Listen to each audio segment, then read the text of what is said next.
प्यारे अधिवक्ता साथियों, सभी को हमारा प्यार भरा नमस्कार। आप सभी लोग जो अधिवक्ता बंधु और बहन हमारे टेस्ट सीरीज से जुड़े हैं, खास करके यूपी एपीओ के संदर्भ में, आज प्रारंभिक परीक्षा का छठा टेस्ट कंप्लीट हो गया। जो प्री परीक्षा का 20 टेस्ट है उसमें से छठा पहले बैच वालों का कंप्लीट हो गया। ऐसे ही जो 30 टेस्ट का प्रोग्राम 25 जून से एचजेएस का चल रहा है, उसमें से हमने 24 पेपर्स करवा लिए हैं।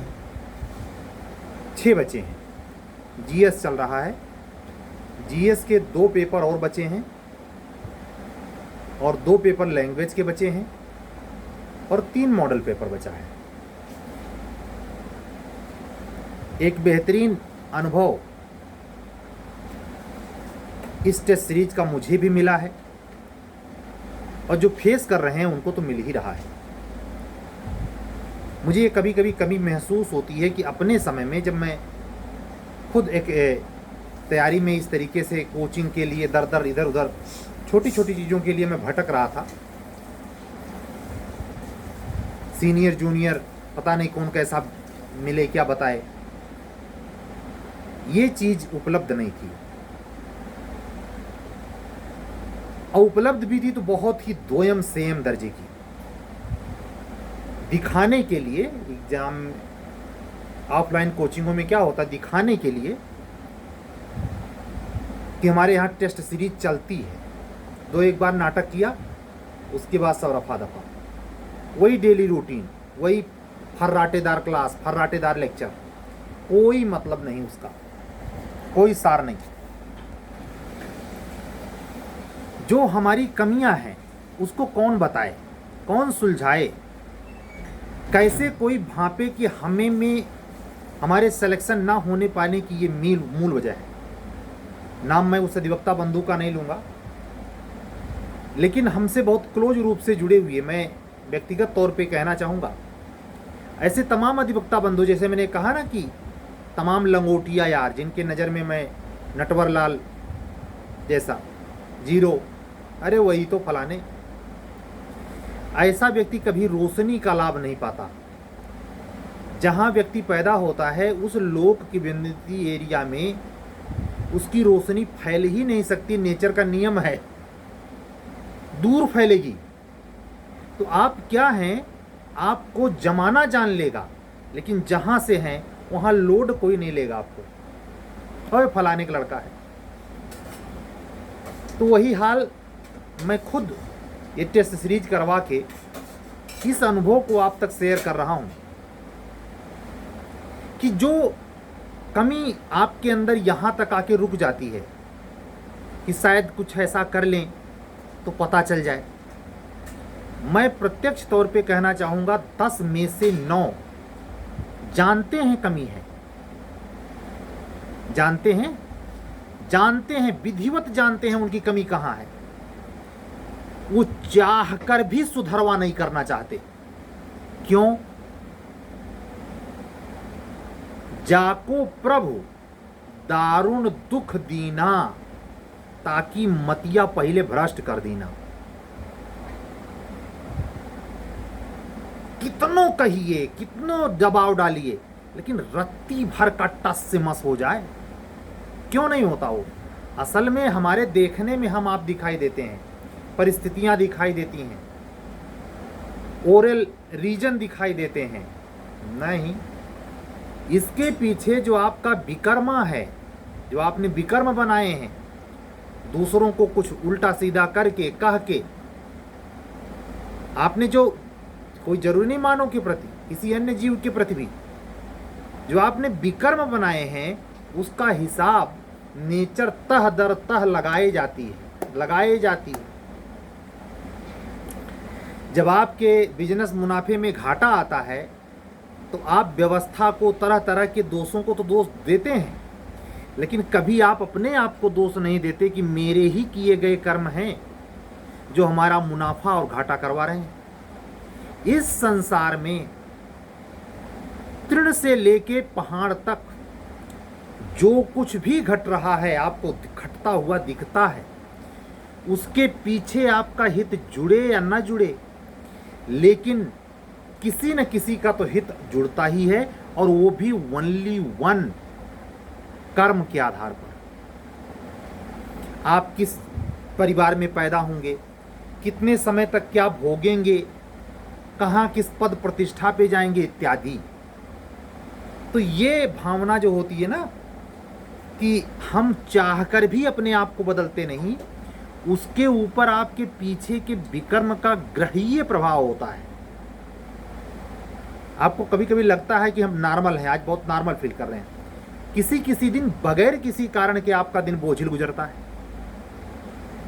ये जो पूरा ब्रह्मांड है, ये खगोलकीय पिंड के आधार पर एक विशेष प्रकार के ग्रह नक्षत्रों से कवर कर रहा है, संचालित हो रहा है।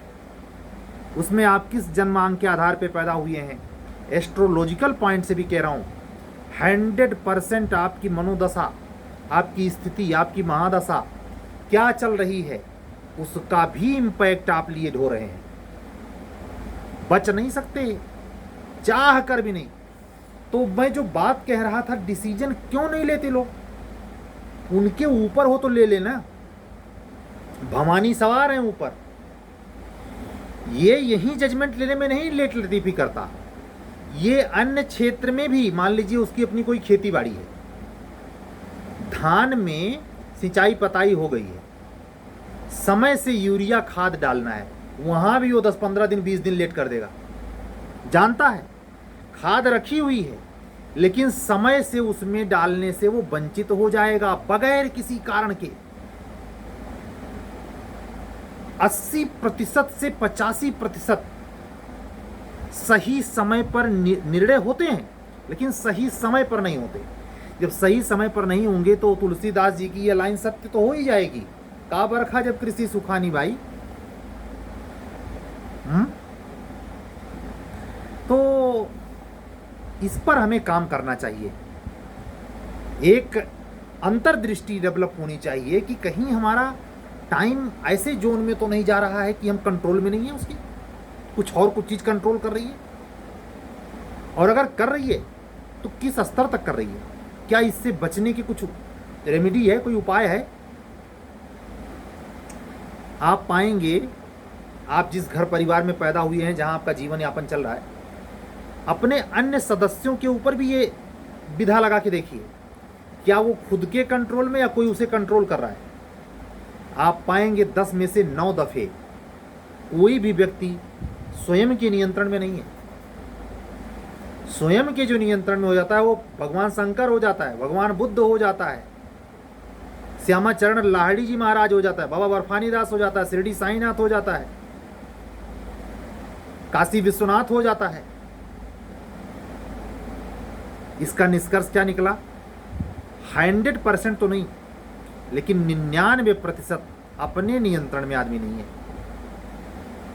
मैं अगर जबरदस्ती का पाखंड पाड़ूं, हमको मत सुनो,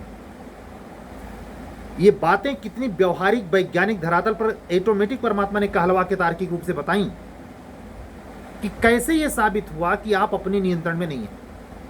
जब आप अपने नियंत्रण में है ये नहीं है, तब का डिसीजन खाक लेंगे आप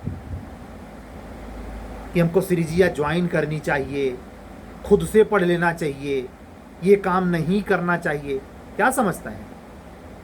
केवल डिसीजन यही है कि जब जज बन जाएंगे और निर्णय सुनाएंगे। अरे डिसीजन ये भी है कि हम इतनी देर तक पढ़ेंगे, इतनी देर तक नहीं पढ़ेंगे, ये चीज़ ज्वाइन करेंगे, ये चीज़ ज्वाइन नहीं करेंगे इत्यादि। छोटी छोटी बात में डिसीजन ही तो काम कर रहा है न्याय निर्णयन।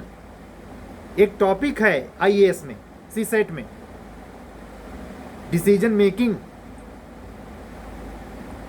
है कि नहीं? तो जिंदगी में जो सही वक्त पर सही निर्णय लेने में, और एक बात लगे हाथ ये भी साबित होती है, जब आपकी मनोदशा चेंज होगी बगैर किसी कारण के, आप देखें वस्तुस्थितियां ठीक होने लगती हैं, घटनाएं पॉजिटिव घटने लगती हैं, ये क्यों होता है? आपके ही प्रारब्ध जनित कर्मों के चलते जब आपकी दशा बदलती है, 10 साल बाद, 5 साल बाद, जो भी आपके वो विकर्म के आधार पे है, कर्म के आधार पे है, तो जब वो अनुकूल दशाएं होती हैं तो वैसे आचरण भी होने लगते हैं। आप सोचेंगे छोटी सी बात में जजमेंट लिया और वो काम कर डाला, आपने जितना सोचा नहीं था उससे 10 गुना अधिक इनकम हो गई। वही काम 10 साल से लिए पड़े थे, ऐसे जंग लगा था, अचानक आपने ठोंक बजा के दही करके हनुज जैसा सामने दुकान के सामने लगा दिया, उसके ग्राहक आने शुरू हो गए। तो एक चीज तो ये सत्य है जो बड़े बुजुर्ग कहते हैं, वक्त का खेला। भैया हमारा वक्त बुरा चल रहा है, वक्त का मतलब वही जो कंट्रोल करने वाली चीजें हैं। अगर इससे निजात चाहते हैं कि आप अपने मालिक खुद बने, तो इसके लिए कल वाली बात से आगे कंटिन्यू करूं, बहुत पेवर होना पड़ेगा, ऊर्जा बचानी पड़ेगी। अरे आपको ये छोटा सा पद पाने के लिए जब इतना कंसंट्रेशन चाहिए, तो परमात्मा या अपने को नियंत्रण में लाने के लिए कितना बड़ा नियंत्रण चाहिए। जिस हनुमान जी की पूजा के लिए आप रोज मंगलवार का उपवास रख रहे हैं, हनुमान जी को समझते हैं? हनुमान जी आसान चीज है? सारे देवता का प्रोफेशन थोड़ा सा है, पतली गुंजाइश है, हनुमान जी में गुंजाइश नहीं है। ऊर्जा के पिंड हैं।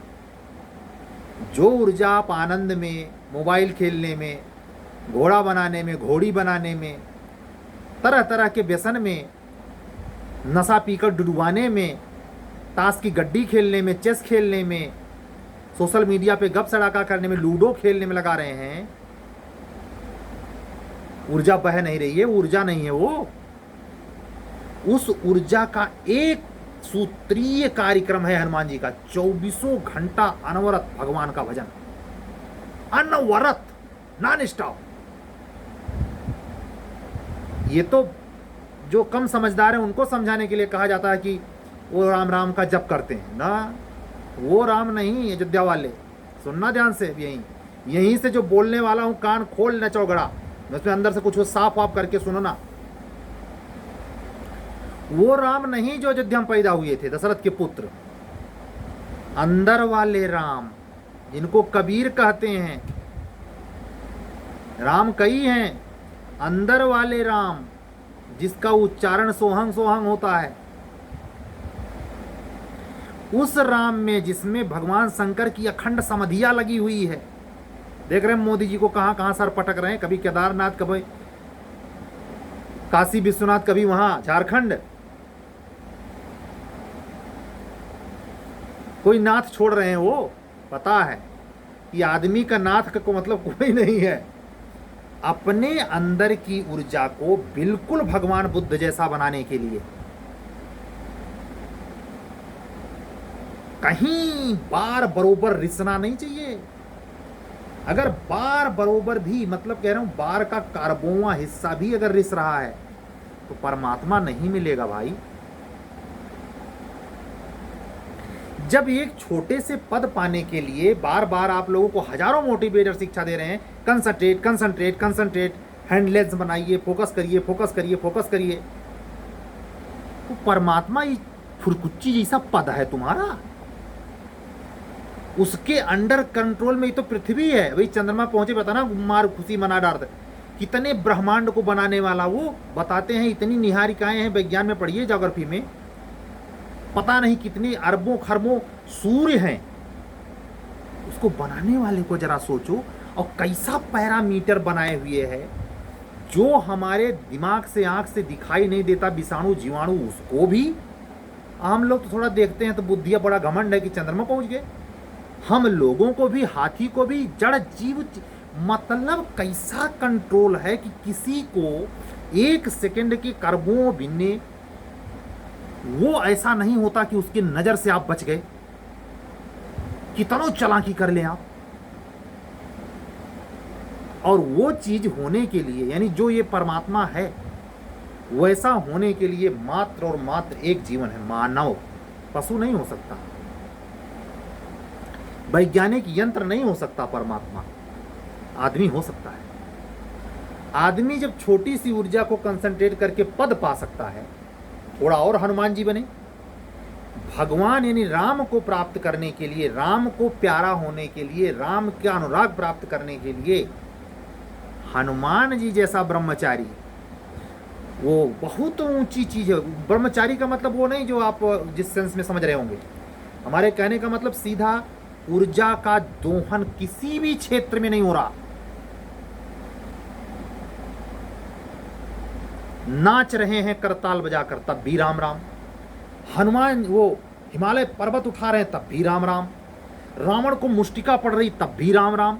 कौन सा ऐसा क्षण है उनका जो बगैर राम राम के? यहां कहते थक जाते हैं, भैया पढ़ ले बाबू, पढ़ ले बहना, पढ़ ले ना। ऐसे पढ़ लेंगे, धोखा देंगे, खुद को देखा देंगे।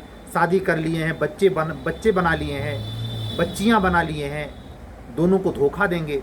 उसके आगे झूठ बोलेंगे, उसके आगे झूठ बोलेंगे कि हमें सब आता था, भ्रष्टाचार था, सिलेक्शन नहीं हुआ। ये हमारी बहनें भी करती हैं, अपनी बेटियों के सामने झूठ बोलती हैं कि हम बहुत पढ़ते थे, हम बहुत तीरम खाते, हम खूब पढ़ते थे। ये ना बताएंगे कितना मोबाइल चलाते थे। नई मोबाइल खरीद लाएंगे। मम्मी पापा से पढ़ने का सामान नहीं, मोबाइल खरीद लाओ, और वो भी आज के ज़माने में 10-12 हज़ार 16 हज़ार की मोबाइल, 50 हज़ार की मोबाइल, अमेरिका वाला एप्पल चाहिए, फलाना ढिमका। तो इतना जब आप फालतू मतलब सोचिए, जो ज़रूरत है उस पर नहीं काम करना है। मैं कह रहा हूँ, घड़े में अगर बार बरोबर भी रिस रहा है तो वो पानी टिकेगा नहीं, पूरा धीरे धीरे करके बह जाएगा। तो मंतव्य क्या समझ में आया आज के 16 मिनट में? कंसंट्रेशन का मतलब मात्र यही नहीं कि कॉन्ट्रैक्टवा रटना है तो केंद्रित रहिए। जीवन को भी अगर ऊर्ध्वगामी बनाना है, जीवन को मानवीय पहलुओं से भरना है। ईर्ष्या की भट्ठी में पैसा कमाने वाले आपके नज़दीकी मित्र, चाहे जितने पद पर बैठा हो, क्रोध से, काम से, ईर्ष्या से उस जल की खाक हो रहा है। आपकी छोटी सी प्रगति उसको बर्दाश्त नहीं होती, भले पद पे है। ऐसे लोगों की आप रिस्पेक्ट की सोचते हैं? आप अपने जीवन को भुलाकर इन लोगों से रहुआल हैं, अपेक्षा करते हैं ये आपका नमस्ते करें, आप इनका नमस्ते करें। अरे छोड़िए उनका फरफंडा, उनका जीवन वो जाने, अपने जीवन पर काम कीजिए। पढ़ते लिखते ये जिंदगी दोबारा ना मिलेगी, मैं साफ कह रहा हूं, दोबारा ना मिलेगी। ठीक है आप पद प्रतिष्ठा के चक्कर में पड़े हैं, नाम गिराम करना चाहते हैं बाप का अपना, बच्चों के सामने अपनी जिंदगी बेहतर करना चाहते हैं, सब करिए, लेकिन जीवन परख सोचिए। आप देखिए आपके अंदर भट्ठी जैसा सुलग तो नहीं रहा। 100% गारंटी दे के कह रहा हूं, जितने ज्यादा मात्रा में ऊर्जा आपकी नष्ट हो रही है देखने, सुनने, सोचने में, उतना ही आप बने चाहे कितना बड़ा चौघड़िया सिंह, लेकिन आप बिल्कुल पथभ्रष्ट हैं। पथभ्रष्टों की पूरी भीड़ है ब्यूरोक्रेसी। ऐसा मत समझ लेना कि जो पद पे हो दूध का दूल्हा है, चाहे वो प्रधानमंत्री के पद पे बैठा हो, चाहे वो सफाई कर्मी पे हो, इसका संबंध ही नहीं है उससे। और ना परीक्षा की प्रक्रिया में कोई भी सिंगल एक पेपर ऐसा होता है जो इन सब चीज़ों के टेस्ट लेता हो, इंटरव्यू समेत कह रहा हूँ। कोई भी यूपीएससी, जुडिशरी, नॉन जुडिशरी, वो केवल जिस मसले पर, जिस कानून को, जिस विद्या को, जिस सब्जेक्ट को पढ़ के वो जा रहा है, केवल सिलेक्शन पाने का मात्र जरिया है। सरकार के पास अभी तक वो नियामक, हमारे भारत सरकार के पास ही नहीं, विश्व के किसी भी संस्था के, देश के पास ऐसा कोई स्ट्रक्चर डेवलप ही नहीं हो पाया कि व्यक्ति के मानवीय पहलुओं की जांच हो और मानवीय प्रकृति वाला व्यक्ति पद पाए। शायद इस तरीके से अगर हो पाता, इतना वैज्ञानिक तकनीक आगे आ गई होती, तो इतना करप्शन, इतना भ्रष्टाचार, इतना निम्नता सोसाइटी में देखने को ना मिलती।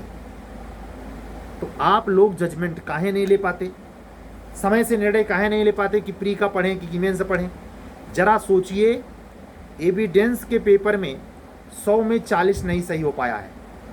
समझना बातों को, एविडेंस के पेपर में 100 में 40 सही नहीं हो पाया, और खम्भ अगर ठोक रहा है आत्मा के तल पर, दिमाग आपको खम्भ ठोकवा रहा है कि अब की बार आएगा एपीओ तो हम टॉप करेंगे। आप किस मुगालते में हैं? और नहले पे दहला, एक तो लौकी है तितलौकी, दूसरे चढ़ी नीम की डाल। आप नेट भी देंगे, आप जेआरएफ का एग्ज़ाम भी देंगे, आप आरओ भी देंगे, आप पीसीएस भी देंगे, मतलब आप हैं क्या? आपको इसका जरा सा इल्म है कि आप किस लेवल पर खड़े हैं? एक पहलू ये। और दूसरा, हमारे जैसे व्यक्ति को जो टीचिंग के लाइन में छोटा सा अनुभव प्राप्त कर रहा है स्टूडेंट लाइफ में, परमात्मा करवा रहा है। आपको बताऊं, मेरे कुछ उन अधिवक्ता मित्रों और बंधुओं बहनों के प्रति ऑटोमेटिक मेरे मन के अंदर भाव आ रहा है, जरा पता करें ये लड़के इतना टैलेंटेड हैं, ये बच्चे जीएस में कैसा है? क्यों चिंता मुझे सता रही है? ये बच्चे इतने टैलेंटेड हैं कि टॉप हो जाएंगे, टॉप करेंगे, टॉप। तो मुझे चिंता, सोचिए, कहते हैं कि अगर आप क्वालिटी वाले हैं तो गुरु खोजना नहीं पड़ता, गुरु चलकर आता है। एकदम सत्य है। और अगर आप खुद द्वारी द्वारी पे गुरु खोज रहे हैं तो आप में वो योग्यता नहीं है कि आपको अच्छा गुरु मिले। इसीलिए तो देश के साले फटीचर, देश के फटीचर अच्छी खासी भीड़ लिए नारा बुलंद किए हुए हैं, करते रहेंगे। क्यों? गुरु खोजने वाला ही अनहर है। अब यह बात जो मैं कंटिन्यू कर रहा था कि हम अपने बच्चों को खुद ढूंढ रहे हैं, बेटा तुम्हारा जीएस कैसा है? मैं उन बच्चों से पूछ रहा हूं जिनकी ला ये बता रही है, मेंस की, प्री की बात नहीं करता, प्री का टेस्ट हुआ लेकिन बात नहीं करता उसकी। मेंस में मेरी जिज्ञासा भी से, क्योंकि जीएस का टेस्ट मैंने लास्ट में रखा, मैं अभी से जिज्ञासु हूं उनके प्रति कि आप अगर जीएस में बढ़िया हैं और अगर नहीं हैं तो आप करें क्या? गुरु चल के उल्टा हो रहा है, इस केस में उल्टा मुझे करना पड़ रहा है, मेरी आत्मा रोक नहीं पा रही अपने आप को। जो भैया आया राम गया राम है, जो बड़े तूरम खा हैं, जिनको पता ही नहीं है कटी पतंग की तरह कि हम कितने कटे हुए हैं, जिनको ये आभास किसी ने करना चाहते हैं, वो ऐसे तमाम एलएलबी किए हुए स्टूडेंट जो ड्रिंक करते हैं, ड्रिंक, केवल एलएलबी किए हुए नहीं, हर क्षेत्र में अपने को भुलाने के लिए, ऐसे लोगों की ऊर्जा, उससे तो बेहतर मल में निवास करने वाले एस्केरिस की ऊर्जा होगी, जो 1 घंटे में हजारों बच्चे जन्म कर देता है और महज कुछ घंटे में सब मर भी जाते हैं। और सिंह रोज इंटरकोर्स करता है, एक पैदा करता है लेकिन पूरा जंगल हिला देता है सिंह। तो आपको ये तय करना है कि आप अपनी ऊर्जा को इकट्ठा करके सिंह बनना चाहते हैं या मल में निवास करने वाला एस्केरिस। मजा जिसमें आए वही करिए। ओझा सर जो पढ़ाते हैं आईएएस वालों को, उनके बहुत प्यारे प्यारे कमेंट, बहुत अच्छे अच्छे विचार हैं उनके। व्यक्तिगत तौर पे मैं कहना चाहूँगा, मैं उनसे तो कभी मिला नहीं हूँ, लेकिन उनकी काफ़ी बातें बहुत दिमाग के पटल पर संघर्ष के गाथा में डूबी हुई दमदार हैं। उनका मैंने एक वीडियो सुन रहा था, उसमें उन्होंने कहा कि ये जो पढ़ने लिखने का जो चक्कर है, इसमें हमारा नियंत्रण क्यों नहीं स्थापित हो पाता है? हम अपने आप को भुलवाते बड़े सलीके से हैं, सलेप लगा के। जब आईना दिखाने वाला कोई मिलता है तो आप खिसक लेते हैं। मैं आपको एग्जांपल दे चुका हूं कई वीडियो पहले कि चौराहे पे अड़रहिया चाय पीने के लिए प्रयागराज की वो भीड़ होती है, वो भीड़ होती है कि तमाशा, और कत्थू लायक चाय जो हो, और हर वर्ग के लोग खड़े होकर पीते हैं। वो अड़रहिया चाय पीने में इतना मजा, इतना तुर्रा, लेकिन अगर वहां सब्जेक्ट के क्वेश्चन पे चर्चा हो रही हो, पूरी भीड़ गायब, पूरी भीड़ गायब। तो तथाकथित जो शाम का गम्मज होता है, केवल बकवास, कुछ नहीं पल्ले पड़ने वाला। ये सारी बात इसलिए किया कि आप जजमेंट लीजिए अपने बारे में, सामने वाले के बारे में नहीं, अपने बारे में केवल डिसाइड कीजिए, अपनी कमियों को पकड़िए। जब तक आप अपनी कमियों को नहीं पकड़ेंगे, सुधार की कोई गुंजाइश नहीं। और ऊर्जा अगर बहती रही, परमात्मा की कोई शक्ति नहीं पैदा हुई है जो आपका उद्धार कर दे, आपको बह जाना ही है। आज की बातें यहीं तक, कल फिर मिलेंगे किसी नए मुद्दे पर आप लोग रेडी रहिए। घमाघम दोनों वैकेंसी कभी भी टिपक सकती है। मेरा गेस है 30 अक्टूबर के बाद कभी भी वेटिंग सेटिंग सब फाइनल हो जाएगा, जो होना होगा।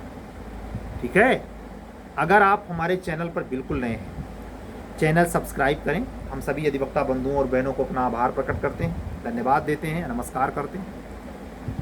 हमारे चैनल को पढ़ने वाले बच्चों के पास पहुंचाएं। आपके हम बहुत आभारी रहेंगे। कल फिर मिलेंगे, और अगर इस सब प्रोग्राम से जुड़ना है, चाहे यूपी एचजेएस की टेस्ट सीरीज से, चाहे जूनियर डिवीजन के, चाहे एपीओ के, अगर इस टेस्ट सीरीज से आप जुड़ना चाहते हैं तो आप हमको इसी नंबर पर 7705090393 पर व्हाट्सअप करके हमसे जुड़ सकते हैं। अगर मैं किसी काम लायक साबित हो सका तो हो सकता आपका सिलेक्शन हो जाए, या मेरा शेड्यूल या मेरा प्रोग्राम आपकी बहती हुई ऊर्जा को रोक पाए। बगैर ऊर्जा रोके हनुमान जी को लड्डू चढ़ाना बहुत आसान है बनिया की आंख खरीद के। भाई हनुमान जी होना पड़ेगा, फोटो लगाए ना काम चले। फोटो लगाने से और हनुमान जी का व्रत रखने से और हनुमान जी का मंगलवार को लड्डू चढ़ाने से नहीं हो सकता कुछ। हनुमान जी का आचरण लाइए शरीर में। इसीलिए कल क्या कहा था, कल छोटी सी बात बोली थी, आज थोड़ा सा और बोल दी। हनुमान जी की पूजा हो सतुआ पिसान का पूजा नहीं है। खटिया खड़ी बिस्तरा गोल कर देगा अगर जरा सा डिसबैलेंस हुए। एनर्जी का मामला है, पगला जाएंगे आप अगर लाइन से बेलाइन हुए। इसीलिए इस देवता के पास कोई आता भी नहीं। ठीक है, कल फिर बात करेंगे आप लोगों से। पढ़िए जमकर। जीएस की क्लास हो, चाहे जूनियर डिवीजन, चाहे एचजेएस, चाहे यूपी एपीओ, टेस्ट सीरीज सदाबहार जारी है। किसी बच्चे को कन्फ्यूजन नहीं होना चाहिए कि पीसीएसजे की नहीं चल रही है, तीनों की चल रही है। आप फ़ोन कीजिए और शेड्यूल के हिसाब से आप भी चलिए। कल फिर मिलेंगे। सबका जय सिया राम। सर्वे भवन्तु सुखिनः, सर्वे सन्तु निरामया, सर्वे भद्राणि पश्यन्तु, माँ कश्चित् दुःखभाग्। परमपिता परमेश्वर को शुक्रिया। सत्यमेव जयते। शुभ रात्रि।